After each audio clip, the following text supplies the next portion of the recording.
యెహోషువ గ్రంథం తర్వాత మనం చూస్తాం న్యాయాధిపతుల గ్రంథం.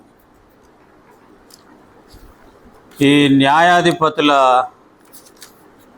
గ్రంథంలో మనము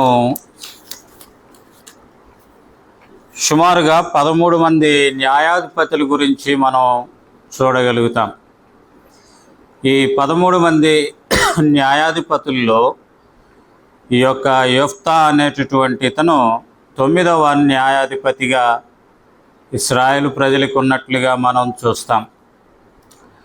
ఈ మొదటి వచనాన్ని గనక 11వ అధ్యాయం మొదటి వచనాన్ని గనక మనం చూస్తే, గిలాదు వాడైన యెఫ్తా పరాక్రమము గల బలాఢ్యుడు, అతడు వేశ్య కుమారుడు. గిలాదు యెఫ్తాను కనెను అనేది మనం చూస్తాం.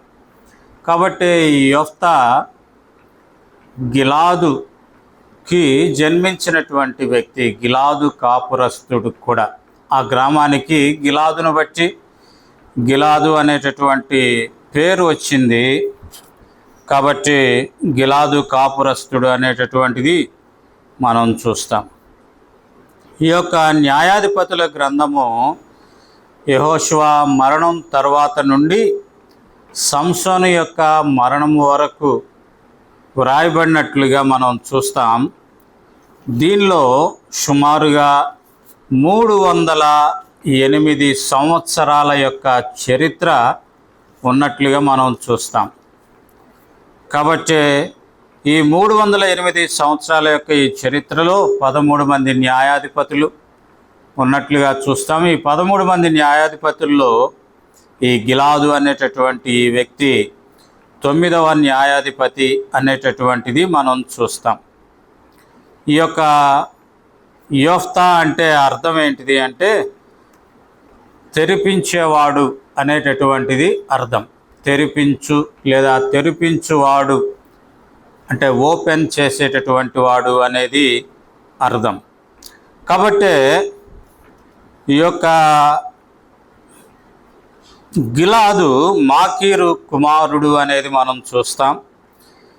ఈ యొక్క మాకీరు మనష్షే గోత్రానికి చెందినటువంటి వ్యక్తి అనేది మనం చూస్తాం. మనష్షే ఎవరు అంటే మనకు తెలుసు, యోసేపు యొక్క కుమారుడు.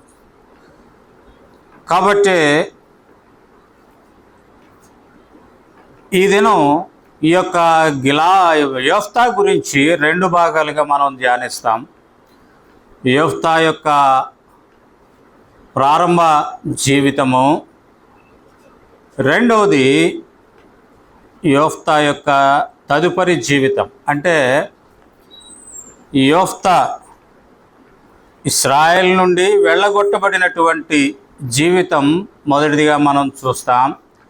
రెండవదిగా తిరిగి మరలా పిలువబడినటువంటి జీవితాన్ని రెండవదిగా మనం చూస్తాం. చూడండి, ఇక్కడ మనం గనక గమనిస్తే చాలా క్లుప్తంగా మనం ఈ మాటలు ధ్యానించడానికి ప్రయత్నం చేద్దాం.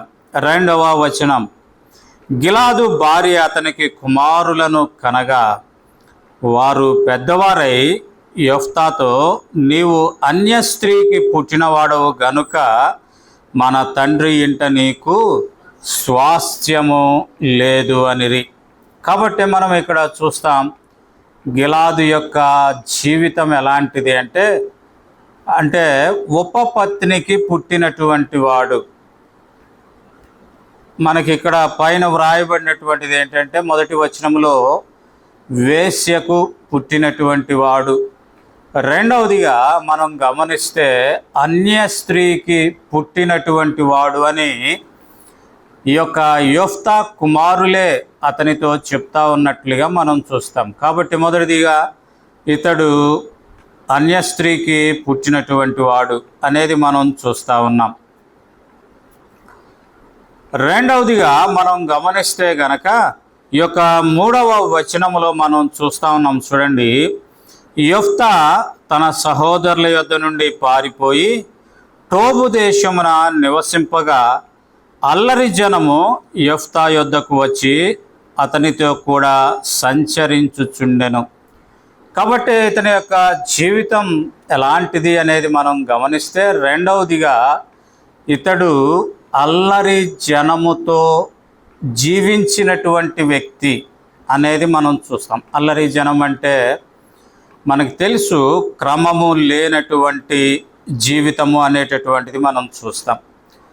మూడవదిగా గనక ఇతని యొక్క జీవితాన్ని గమనిస్తే 7వ వచనంలో మనం చూస్తాం ఇతని జీవితంలో మూడవది, అందుకు యెఫ్తా, మీరు నా యందు పగబట్టి నా తండ్రి ఇంట నుండి నన్ను తోలివేసిరే. కాబట్టి యెఫ్తా జీవితంలో మూడవ కార్యం ఏంటిది అంటే, మూడవ లక్షణం ఏంటిది అంటే, ఇతడు తన తండ్రి ఇంటి నుండి లేదా తన స్వజనుల నుండి ఇతడు తోలివేయబడినటువంటి వాడు అనేటటువంటిది మనం చూడగలుగుతా ఉన్నాం. 4వదిగా మనం గమనిస్తే గనక ఈ యొక్క 7వ వచనములోనే, అందుకు యెఫ్తా మీరు నా యందు పగబట్టి అనేటటువంటి మాట మనం చూస్తూ ఉన్నాం. అంటే తన తండ్రికి సంబంధించిన ఇతరులతో, తన తండ్రి బంధువులతో, లేదా ఒకవేళ తన తండ్రికి ఉన్నటువంటి ఇతరమైనటువంటి బిడలతో ఇతనికి సఖ్యత లేదు అనేది మనం చూస్తూ ఉన్నాం. పగబట్టి అంటే వారి మధ్య విభేదం ఉన్నట్లుగా మనం చూస్తాం, లేదా అక్కడ మనం వారి మధ్య సఖ్యత, సమాధానము అనేది లేనట్లుగా మనం చూస్తాం. ఆ కారణం చేత 3వ వచనాన్ని గనక మనం చూస్తే, యెఫ్తా తన సహోదరుల యొద్ద నుండి పారిపోయి అనేటటువంటి మాట చూస్తాం. కాబట్టి 4వదిగా మనం అక్కడ ఏం చూస్తూ ఉన్నామంటే, అతడు పారిపోయినటువంటి వాడు, తన సహోదరుల నుండి వేరైనటువంటి వాడు అనేది మనం గమనిస్తాం. 5వదిగా మనం గనక గమనిస్తే అక్కడ మనం చూస్తాం, చూడండి 7వ వచనంలో, అందుకు యెఫ్తా మీరు నా యందు పగబట్టి నా తండ్రి ఇంటి నుండి నన్ను తోలివేసితిరే. మరొక పర్యాయం 3వ వచనాన్ని కూడా మనం గమనిస్తే, యెఫ్తా తన సహోదరుల యొద్ద నుండి పారిపోయి టోబు దేశమున నివసించగా. అంటే అక్కడ మనం గమనిస్తూ ఉన్నది ఏంటంటే, తన యొక్క సహోదరులతో కూడా తన తండ్రి నివసించినటువంటి ప్రాంతములో తనకు స్వాస్థ్యము లేనటువంటి వాడుగా ఉన్నట్లుగా మనం చూస్తాం. అంటే తన స్వాస్థ్యాన్ని కోల్పోయి తాను వేరే ప్రాంతానికి, అంటే టోబు దేశానికి వెళ్ళి అక్కడ నివసించినట్లుగా మనం చూస్తాం. అంటే స్వాస్థ్యము లేనివాడుగా మనం అక్కడ గమనించగలుగుతా ఉన్నాం. కాబట్టి ఇక్కడ మనం చూస్తాం, క్లుప్తముగా ఒక్కొక్క విషయాన్ని మనం చూసి ఆ రీతిగా మనం ముగించుకోవటానికి ప్రయత్నం చేద్దాం.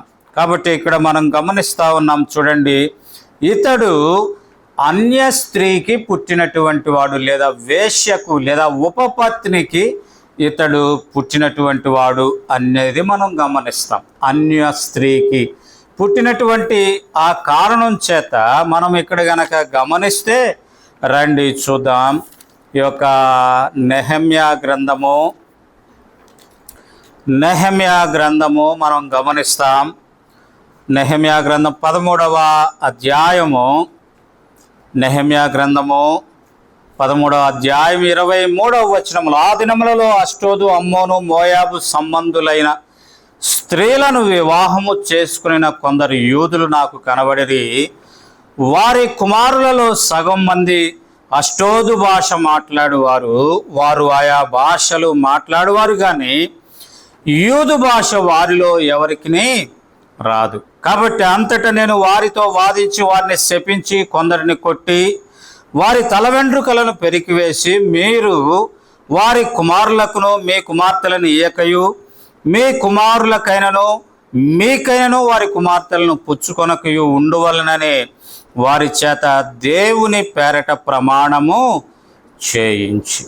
కాబట్టి అక్కడ మనం చూస్తాం, తర్వాత 26వ వచనములో మనం గమనిస్తాము, అన్య స్త్రీలు అతని చేత సహ పాపము చేయించలేదా, కాగా ఎంత గొప్ప కీడు చేయనట్లు మన దేవునికి విరోధముగా పాపము చేయునట్లును.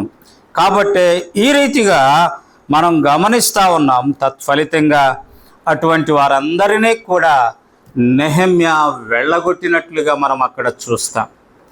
నెహెమ్యా ఆ యొక్క దేశములో నుండి, వారి యొక్క ప్రాంతము నుండి అటువంటి అన్య స్త్రీలను చేసుకున్నటువంటి వారిని, వారికి పుట్టినటువంటి బిడలను వెళ్ళగొట్టినట్లుగా మనం చూస్తాం. కనుకనే ప్రియమైన సహోదరుడా, ప్రియమైన సహోదరి, ఇతడు కూడా ఈ యొక్క యెఫ్తా అన్య స్త్రీకి లేదా వేశ్యకి పుట్టినటువంటి ఆ కారణం చేత ఇతడు కూడా వెళ్ళగొట్టబడినట్లుగా మనం అక్కడ చూడగలుగుతా ఉన్నాం. ఒకప్పుడు నేను ఆ జీవితాలు కూడా అన్య జీవితం మనదిగా ఉంటా ఉంది. మనము కూడా దేవునిని ఎరగనటువంటి అన్యులము. కాబట్టి మనము అన్య సంబంధమైనటువంటి సంతతి వారము అనేటటువంటిది మనం చూస్తాం. ఎందుకు? కారణం ఏంటిదంటే, దేవుడు అబ్రహామును పిలిచి తన కొరకైన ఒక స్వాస్థ్యాన్ని తాను నియమించుకున్నట్లుగా మనం చూస్తాం. తద్వారా ఆ యొక్క జనాంగము విస్తరించి అభివృద్ధి చెందినట్లుగా, తనకు ప్రియమైన ఇశ్రాయేలుగా ఉన్నట్లుగా మనం చూస్తాం. అయితే అన్యులమైనటువంటి నీవు నేను, దేవుని ఎరగనటువంటి నీవు నేను కూడా మనం అన్యులుగానే ఉంటూ వచ్చాం. తత్ఫలితంగా ఆ తదుపరి మనం గమనిస్తే గనక పౌలు అపోస్తలుడు అంటాడు, మనము ఎవరమంటే యేసుక్రీస్తు ప్రభువారు ఈ లోకానికి రక్షకుడిగా వచ్చి కల్వరి శిలువలో తాను బలి అవటం ద్వారా, ఆ కల్వరి శిలువలో కార్చినటువంటి ఆ రక్తము ద్వారా కడుగబడినటువంటి జీవితం కలిగినటువంటి వారమై పౌలు గారు అంటాడు, మనల్ని దేవుని యొక్క ఇశ్రాయేలు అంటాడు. దేవుని యొక్క ఇశ్రాయేలు అనేది మనం అక్కడ చూస్తాం. కాబట్టి ఒకప్పుడు అన్యులమైనటువంటి మనము ఈనాడు దేవుని ప్రజలంగా చేయబడుతూ వచ్చాం.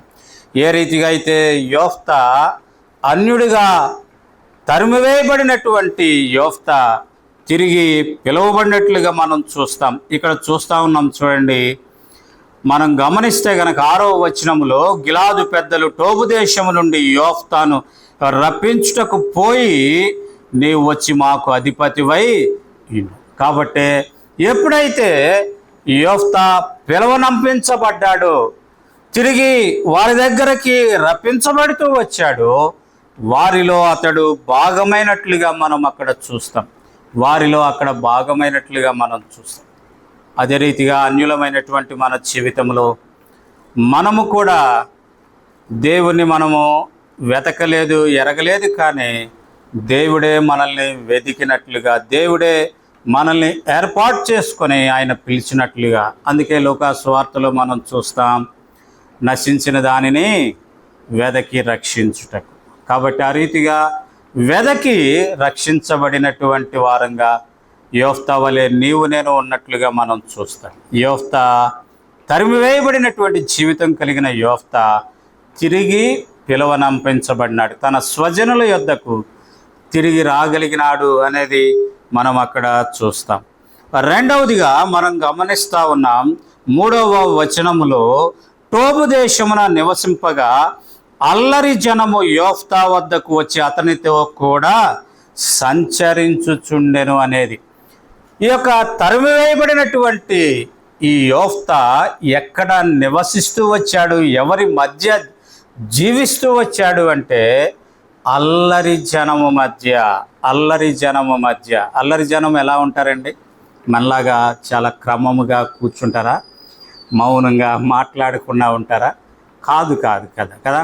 అల్లరి జనం అంటే క్రమము లేనటువంటి జీవితం, ఇష్టానుసారముగా జీవించేటటువంటి జీవితం, ఇష్టానుసారమైనటువంటి మాటలు కలిగినటువంటి జీవితం, ఎదుటి వారిని తృణీకరించేటటువంటి స్వభావము కలిగినటువంటి లక్షణం.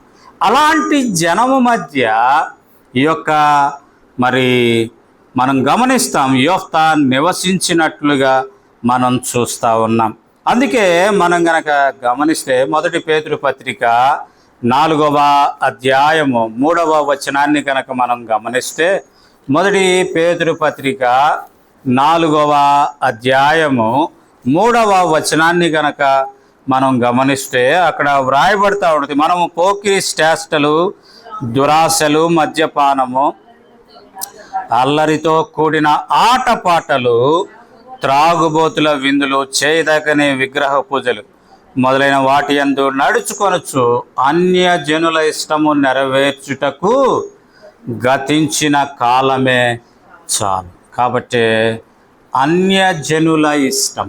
కాబట్టి ఇవన్నీ కూడా ఏ విధంగా మనకి ఉదహరించబడినవి అంటే, అల్లరితో కూడినటువంటి ఈ ఆటపాటలు అన్యజనుల యొక్క కార్యాలు అనేది మనకి వివరించబడినట్లుగా మనం చూస్తాం. గలతీయులకు రాసినటువంటి పత్రిక 5వ అధ్యాయము 21వ వచనాన్ని గనక మనం గమనిస్తే, గలతీయులకు రాసినటువంటి పత్రిక 5వ అధ్యాయము 21వ వచనాన్ని గనక మనం చూస్తే అక్కడ భేదములు, విమతములు, అసూయలు, మత్తతలు, అల్లరితో కూడిన ఆటపాటలు మొదలైన వీటిని గూర్చి నేను మునుపు చెప్పిన ప్రకారము ఇట్టి వాటిని చేయువారు దేవుని రాజ్యమును స్వతంత్రించు. కాబట్టి అక్కడ శరీర కార్యాలు, గలతీయులకు రాసినటువంటి పత్రికలో పౌలు గారు శరీర కార్యాల గురించి వ్రాస్తా ఉన్నాడు. శరీర కార్యాలు అక్కడ ఎన్ని ఉన్నాయంటే దగ్గరగా మనకి ఈ యొక్క 19వ వచనము నుండి 21వ వచనం వరకు 19 శరీర కార్యాలు ఉన్నట్లుగా మనం అక్కడ చూస్తాం. ఈ 19 శరీర కార్యాల్లో కూడా అల్లరి కార్యాలు, అల్లరితో కూడినటువంటి ఆటపాటలు అనేటటువంటిది మనం చూస్తాం. వారు దేవుని రాజ్యాన్ని స్వతంత్రించుకొనరు. కాబట్టి అది అన్యజనుల యొక్క మరి అలవాట్లలో ఒకటి ఈ యొక్క అల్లరితో కూడిన ఆటపాటలు అనేది. తర్వాత ఈ అల్లరితో కూడినటువంటి ఇటువంటి జీవితం కలిగి ఉండటం ద్వారా దేవుని రాజ్యానికి వారసులము కాలేము అనేటటువంటిది మనం చూస్తాం. అందుకే నిర్గమకాండము 33వ అధ్యాయము గనక మనం గమనిస్తే అక్కడ ఒక మాట మనం చూస్తాం. చూడండి, నిర్గమకాండము 32వ అధ్యాయము 6వ వచనం, మరునాడు వారు ఉదయమున లేచి దహన బలులను సమాధాన బలులను అర్పించుడి. అప్పుడు జనులు తినుటకును త్రాగుటకును కూర్చుండి ఆడుటకు లేచిరి. ఎక్కడ అంటే మనం తెలుసు, మోషే ఆ యొక్క సినాయి పర్వతం మీదకి వెళ్తూ వచ్చాడు. సినాయి పర్వతం మీదకి వెళ్ళి ఆ యొక్క దేవుడు ద్వారా ఆ యొక్క ధర్మశాస్త్రం, వాగ్దాన ఫలకాలు తాను తీసుకుని వచ్చేటప్పుడు సమయం మరి కొంత ఆలస్యమైన సమయంలో కింద వారు అంటా ఉన్నారు, మమ్మల్ని ఐగుప్తు నుండి విడిపించినటువంటి ఆ మోషే అనేవాడు ఏమాయనో. కాబట్టి ఏం చేయమంటా ఉన్నారు, మా కొరకు ఒక దేవతను తయారు చేయి అంటూ వారు ఒక దూడను తయారు చేయించుకొని ఆ దూడ ముందు వారు తినుటకు త్రాగుటకు ఆడుటకు లేచి. కాబట్టి ఇటువంటి అల్లరితో కూడినటువంటి జీవితము ద్వారా దేవుని రాజ్యానికి హక్కుదారులు కాదు అనేటటువంటిది మనం చూస్తాము. ఆ రీతిగా అతడు మరి గిలావు, ఈ యొక్క యోఫ్తా తన తండ్రి ఇంటి నుండి వెళ్ళగొట్టబడటం ద్వారా తన యొక్క స్వాస్థ్యాన్ని కోల్పోయినట్లుగా, తన స్వాస్థ్యానికి తాను హక్కు కోల్పోయినటువంటి వాడిగా మనం అక్కడ చూస్తాం. అయితే ఎప్పుడైతే అతను తిరిగి పిలువనంపించబడ్డాడో అతను ఎక్కడున్నాడు అంటే రండి చూద్దాం, 11వ వచనం. కాబట్టి యోఫ్తా గిలాదు పెద్దలతో కూడా పోయినప్పుడు జనులు తమకు ప్రధానుని గాను అధిపతిని గాను అతన్ని నియమించుకునేది. అప్పుడు యోఫ్తా మిస్పాలో యెహోవా సన్నిధిని. కాబట్టి అల్లరితో కూడినటువంటి జనుల మధ్య సంచరించి వారితో సహవాసము కలిగినటువంటి యోఫ్తా పిలువనంపించినప్పుడు ఎక్కడికి వచ్చాడు అంటే ఎక్కడున్నాడు, యెహోవా సన్నిధిలోనికి వచ్చినట్లుగా. కనుక ఒకప్పుడు మన జీవితం కూడా అటువంటి జీవితమే.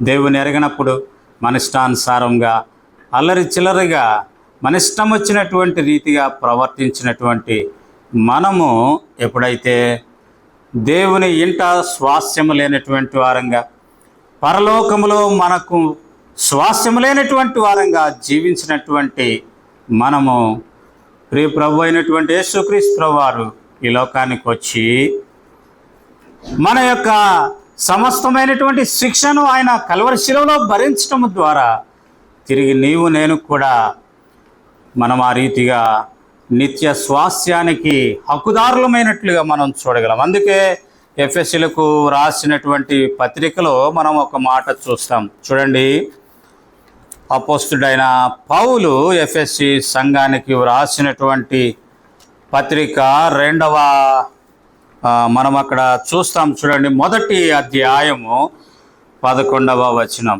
మరియు క్రీస్తునందు ముందుగా నిరీక్షించిన మనము తన మహిమకు కీర్తి కలుగ చేయవలనని దేవుడు తన చిత్త ప్రకారమైన సంకల్పమును బట్టి మనలను ముందుగా నిర్ణయించి ఆయన యందు స్వాస్థ్యముగా ఏర్పరచెను అనేది మనం చూస్తాం. తిరిగి 17వ వచనం కూడా, మరియు మీ మనోనేత్రములు వెలిగించబడినందున ఆయన మిమ్మల్ని పిలిచిన పిలుపు వలనైన నిరీక్షణ ఎట్టిదో, పరిశుద్ధులలో ఆయన స్వాస్థ్యం యొక్క మహిమైశ్వర్యం ఎట్టిదో అనేటటువంటిది మనం అక్కడ చూస్తా ఉన్నాం. కాబట్టి ఒకప్పుడు దేవుని ఇంటికి దూరస్థులమైనటువంటి మనము ఈనాడు దేవుని సన్నిధిలో చేరి ఆయన యొక్క స్వాస్థ్యాన్ని మనము అనుభవించగలిగినటువంటి వారంగా ఆయన్ని స్తుతించేటటువంటి జీవితంలోనికి నీవు నేను తీసుకొని రాబడ్డా.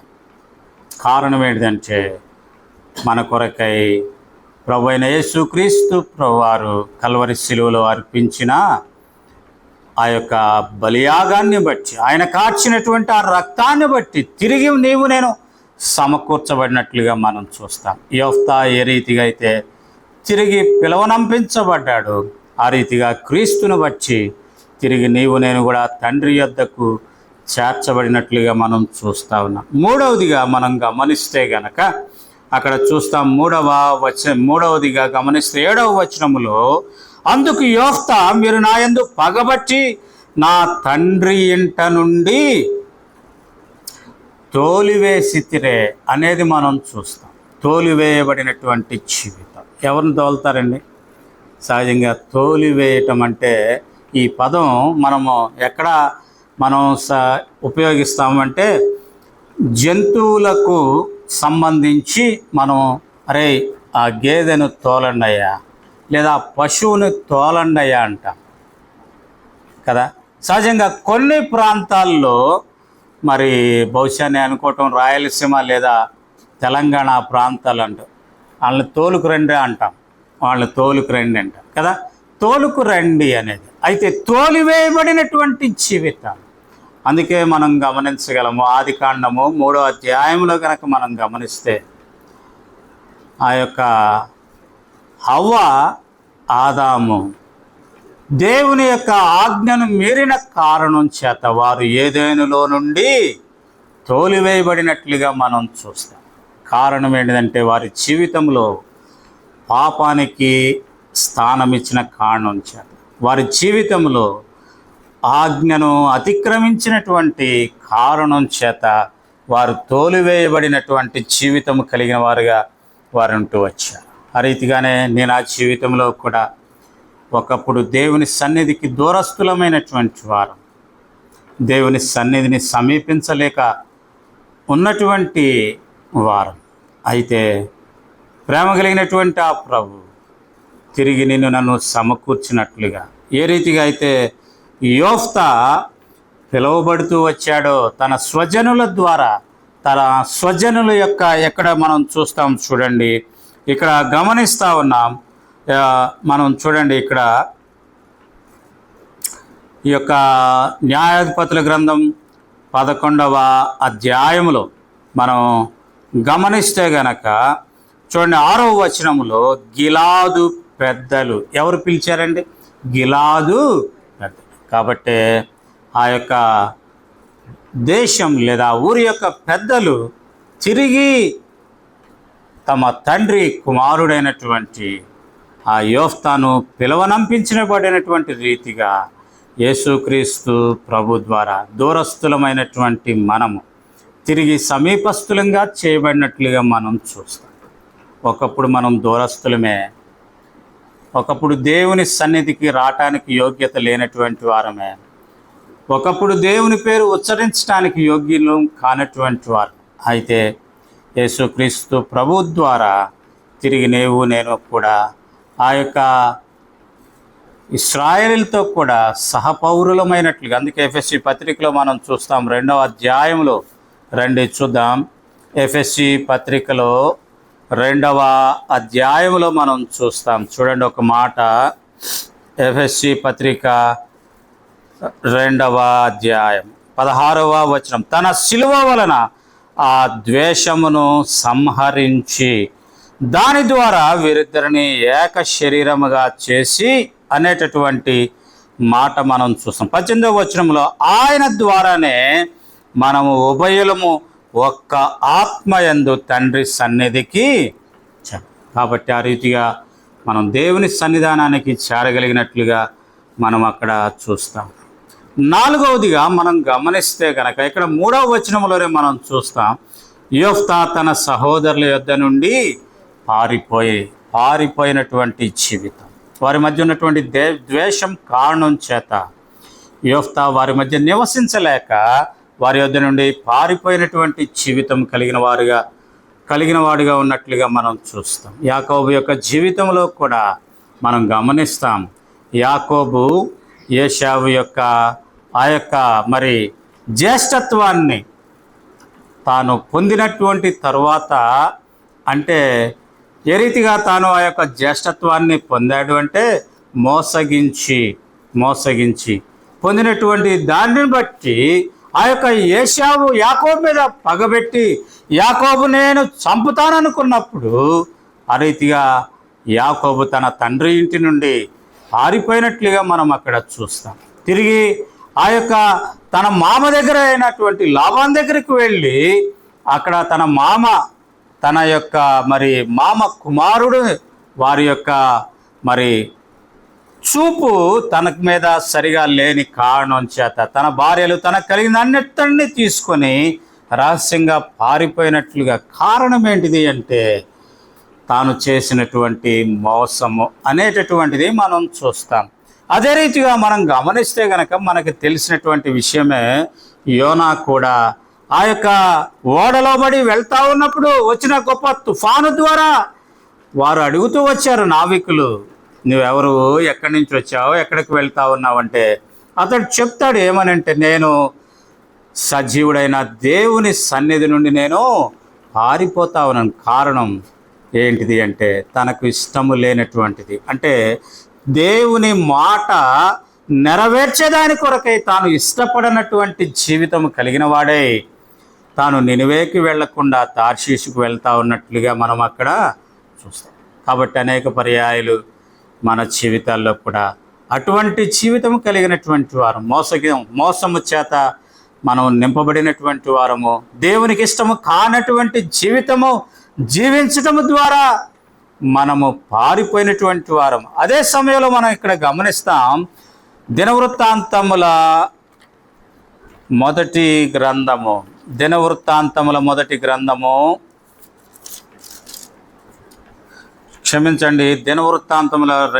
గ్రంథం 29వ అధ్యాయము మనం అక్కడ చూస్తాం. చూడండి 6వ వచనం, మన పితరులు ద్రోహులై మన దేవుడైన యెహోవా దృష్టికి చెడు నడతలు నడచి ఆయనను విసర్జించి ఆయన నివాసమునకు పెడముఖము పెట్టుకొని అంటే దేవుని నివాసానికి దూరమైనటువంటి జీవితం. కాబట్టి ఆ రీతిగా దేవుని సన్నిధి నుండి పారిపోయినటువంటి జీవితం, దేవుని సన్నిధికి వ్యతిరేక్తమైనటువంటి జీవితం కలిగినటువంటి వారంగా, మోసము, ద్వేషము, అసూయ అనేటువంటి ఈ విధమైనటువంటి పాప జీవితం, ఆజ్ఞను అతిక్రమించినటువంటి జీవితం కలిగినటువంటి వారంగా మనం ఉంటూ వచ్చాం. అయితే అటువంటి పారిపోయినటువంటి ఈ యొక్క యోఫ్తా మనం ఇక్కడ చూస్తాం. చూడండి, గమనిస్తూ ఉన్నాం. చూడండి ఇక్కడ 6వ వచనంలో, గిలాదు పెద్దలు టోబు దేశం నుండి యోఫ్తాను రప్పించుటకు పోయి నీవు వచ్చి మాకు అధిపతివై ఉండుము అనేది మనం అక్కడ చూస్తాం. 11వ వచనం, కాబట్టి యోఫ్తా గిలాదు పెద్దలతో కూడా పోయినప్పుడు జనులు తమకు ప్రధానునిగాను అధిపతిగాను నియమించుకొనిరి. కాబట్టి పారిపోయినప్పుడు త్రోలివేయబడినటువంటి యోఫ్తా తిరిగి తన స్వజనుల యొద్దకు వచ్చి వారికి అధిపతిగా, వారికి నాయకుడిగా తానున్నట్లుగా మనం అక్కడ చూస్తాం. అటు రీతిగా ఒకప్పుడు మనం కూడా పాపము ద్వారా పారిపోయినటువంటి జీవితం, దూరస్థులమైనటువంటి జీవితం, పెడముఖం పెట్టుకున్నటువంటి జీవితం కలిగినటువంటి నీవు నేను కూడా తిరిగి యేసుక్రీస్తు ప్రభువుని బట్టి, ఆయన చేసిన గొప్ప కార్యాన్ని బట్టి తిరిగి దేవుని సన్నిధానంలోనికి రాగలిగినట్లుగా, దేవుని ముఖ దర్శనం చేయగలిగినటువంటి వారంగా మనం ఉండగలిగినట్లుగా మనం చూస్తాం. చివరిదిగా మనం అక్కడ చూస్తే మనం గమనిస్తూ ఉన్నాం. 3వ వచనం 11వ అధ్యాయం, యోఫ్తా తన సహోదరుల యొద్ద నుండి పారిపోయి టోబు దేశమున నివసింపగా. కాబట్టి తన పితరులతో తన తండ్రి ఇంట స్వాస్థ్యము లేకుండా దేశదిమ్మరిగా పారిపోయినటువంటి ఈ యొక్క యోఫ్తా తిరిగి పిలువనంపించబడినప్పుడు వారికి అధిపతిగా తిరిగి తన స్వాస్థ్యములో వారి మధ్య, తన స్వజనుల మధ్య అతడు నివసించినట్లుగా మనం చూస్తాం. ఆ రీతిగా ఒకప్పుడు దేవుని ఇంట స్వాస్థ్యము లేనటువంటి వారముగా మనం ఉన్నటువంటి మన జీవితాల్లో ఈనాడు నీవు నేను పరలోక సంబంధమైనటువంటి జీవితం, పరలోక వారసులముగా నీవు నేను ఉండగలుగుతూ వచ్చావు. కారణం ఏంటిది అంటే, ప్రేమ కలిగినటువంటి ఆ ప్రభు కల్వరి సిలువలో నీ కొరకై నా కొరకై కార్చినటువంటి ఆ రక్తము ద్వారా కడగబడినటువంటి నీ నా జీవితంలో ఏ రీతిగా అయితే యోఫ్తా ఈ 5 అంతల అనుభవం ద్వారా తిరిగి తన స్వజనుల యొద్దకు తీసుకొని రాబడుతూ వచ్చాడు, తిరిగి తన స్వాస్థ్యాన్ని పొందగలుగుతూ వచ్చాడు. ఆ రీతిగా నీవు నేను కూడా పరజనులము, పరదేశులమై ఉన్నటువంటి మనము, అన్యజనులమైనటువంటి మనం ఆ ప్రేమ కలిగిన క్రీస్తును బట్టి ఆ యొక్క ఇశ్రాయేలుతో కూడా సహపౌరులముగా, సహవారసులముగా మనం ఉన్నట్లుగా మనం చూడగలుగుతాం. కాబట్టి ప్రభువుని మనం ఈ రీతిగా క్లుప్తమైన రీతిగా ఆరాధన చేయటానికి ప్రభు మనకి సహాయపడినట్లుగా యోఫ్తా ఒకప్పుడు అతని జీవితం అన్యుడు, అన్య స్త్రీకి పుట్టినటువంటి వాడు, అల్లరి జనముతో సంచరించినటువంటి వాడు, తోలివేయబడినటువంటి వాడు, పారిపోయినవాడు, స్వాస్థ్యము లేదు. అయితే వారు పిలవనంపించినప్పుడు తిరిగి తన గోత్రముతో తాను చేరగలిగినట్లుగా మనం చూస్తాం. తిరిగి యెహోవా సన్నిధిలో తాను కనబడినట్లుగా చూస్తాం. తిరిగి తాను పిలువబడినట్లుగా, వారికి అధిపతిగా, ప్రధానిగా ఉన్నట్లుగా, తిరిగి న్యాయాధిపతిగా స్వాస్థ్యాన్ని తిరిగి పొందినట్లుగా మనం చూడాలి. ఆ రీతిగానే మన జీవితంలో కూడా తిరిగి ప్రభు ద్వారా మనం ఏమైతే పొందుతూ వచ్చాము, పౌరసత్వం, సహపౌరసత్వం, తిరిగి పరలోక భాగ్యం, తిరిగి ఆయన సన్నిధిలో ఆయన ముఖదర్శనం చేసేటువంటి అట్టి భాగ్యము పొందేదాని కొరకై ప్రభు చేసినటువంటి ఆ గొప్పదైన కార్యాన్ని మనం జ్ఞాపకం చేసుకుంటూ, ప్రభా ఒకప్పుడు నేను పరజనునయ్యా, ఒకప్పుడు అల్లరి చిల్లరిగా తిరుగుతూ మీ సన్నిధికి దూరస్థుడైనటువంటి వాడినయ్యా, అట్టి నన్ను ప్రభా నశించిపోతా ఉన్నటువంటి నా జీవితంలో నన్ను వెదకి రక్షించి ప్రభా తిరిగి కల్వరి సిలువలో మీరు చేసినటువంటి ఆ గొప్పదైన బలియాగం, మీరు కల్వరి సిలువలో కార్చిన రక్తము ద్వారా నన్ను తిరిగి మీ సన్నిధానంలోనికి తీసుకొని వచ్చి మీ బిడ్డగా నన్ను పరలోకానికి వారసుడిగా చేసిన దాన్ని బట్టి మీ వందనాలు, స్తోత్రాలు అంటూ మన హృదయమారా ప్రభుని స్తుతించి ఆరాధించేదాని కొరకై ప్రభు నీకు నాకు సహాయం చేయనుగాక.